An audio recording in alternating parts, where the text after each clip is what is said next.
ঝগড়া আমরা করছি, হ্যাঁ ঝগড়া করছে ওনারা। বস্তুত পক্ষে আমরা না বুঝে একটা ঝগড়াটে ফ্যামিলিতে ঢুকে পড়েছি, যারা একটু পরপর খালি এখান থেকে টাকা বাড়াচ্ছে ওখান থেকে টাকা বাড়াচ্ছে। আরে বাবা, আমি কি টাকার গাছ দিয়ে এসেছি নাকি? আর এটা হলো আমাদের বংশের রেওয়াজ। আমরা হলাম চৌধুরী বংশ। তো কি হয়েছে, আমরাও তো খান বংশের মানুষ। খান বংশের রেওয়াজ হচ্ছে একটু পর পর ছেলের মুখে রুমাল গুজে দেওয়া।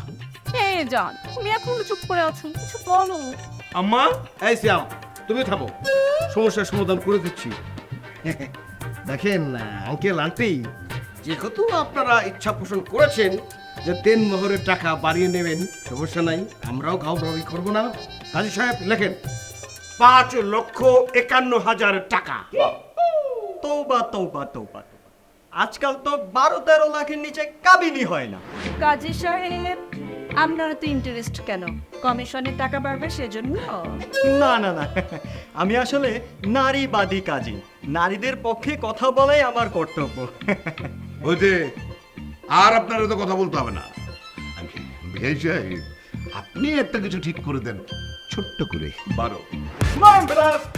সমস্যার সমাধান হয়ে গেছে।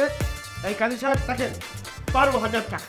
আরে আমি কি 12,000 টাকা বলেছি নাকি? আমি বলেছি 12 লক্ষ টাকা। কত? কানে শুনতে পান না?